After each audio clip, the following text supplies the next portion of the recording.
It's a Cree word meaning flat, and it stretches 180 acres alongside the Souris River. Tatagwa Parkway is Weyburn's only urban conservation park and consists of the Signal Hill Nature Habitat and the Redcoat Nature Habitat.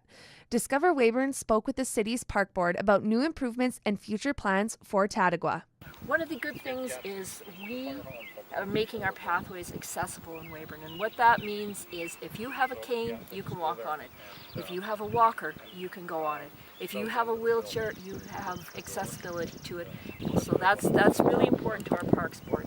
Within the park, 8.5 kilometers of trail has been developed over the years. The newest is the paving of the section parallel to 5th Avenue North between Highway 35 and 5th Street. We have this one whole section all the way from the highway, and it hooks up with the old section that we did, and it goes all the way around in a loop to the number 13 highway. And so it gives a lot of room for people to get out and use it. It turns it into an all-weather trail that's suitable for use right after or during rainstorms for those crazy joggers, and it's much easier to maintain from a snow clearing perspective. We're looking at writing a grant because we know that up on Signal Hill the pathways are in really desperate straits. They really need to be replaced, and also the part, we always called it the new part, but it isn't so new, is the part that starts at 5th and 5th and goes east. We're looking at doing a sand seal surfacing on the portion from 5th and 5th down to Highway 13 just to seal off the surface and help seal off the vegetation from growing through the asphalt. It's part of our regular routine maintenance to keep the asset good.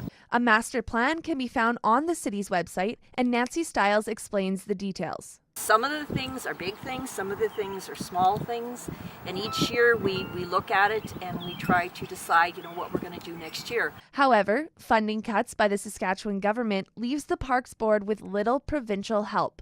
Our funding has been reduced by 50% by the province, so that might also reduce what we're going to do year to year.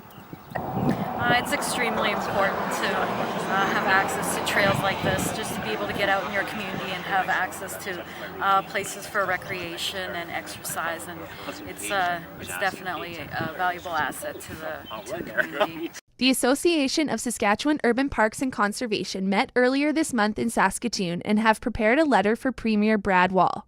Until a conversation begins on the future of urban parks across the province, Weyburn's Park Board hopes the community can see the value in what Tatagwa has to offer. For Discover Weyburn News, I'm Paige Kreitzweiser.